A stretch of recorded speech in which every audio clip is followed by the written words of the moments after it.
Урматтуу Руслан Мустафаевич, негизи жалпысынан алганда ушул Коргоо министрлигинде күч структурабызда аябай чоң өзгөрүүлөр болуп, армиябыз мындай ушу президенттин Камчыбек Кыдыршаевичтин демилгеси менен аябай жакшы иштер жасалды.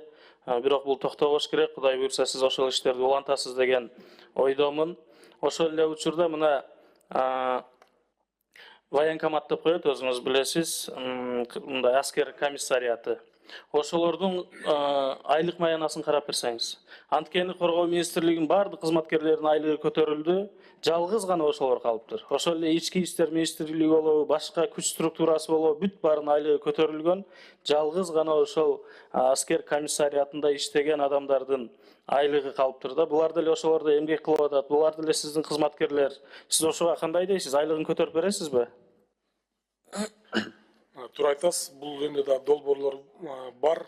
Ошол чын айтканда бүгүнкү күндө кандай экен так жооп бере албайм, бирок эң отурумда мен сизге кагаз түрүндө кайсы жерге чейин жетти, кандай болуп атат, кандай тоскоолдуктар бар, ошолордун баарын маалымат берейин. Көтөрүү боюнча пландарыңыздар бар, э? Бар. Андан сырткары жана коллегабыз айтып кеткендей, ушул эле жедовщина деп коет, зомбулукту баягы токтотуш керек да. Армияга барганда, аскер кызматына барганда биздин мекендештерибиз мындай патриоттук сезим менен, сыймыктануу менен, бул болсо мекен астында болгон чоң жарандык милдет болуп эсептелет. Биздин мектепте окуган балдарыбыз мен армияга барам деп өзүнө максат коюш керек да. Ошону токтотуп, бул мекенге болгон сүйүү, бул мамлекетти жакшы көргөндүк, бул ата мекенин астында болгон милдет деп ушул боюнча жакшылап иштерди алып барып, мен ойлойм сиз ошону токтотосуз деп.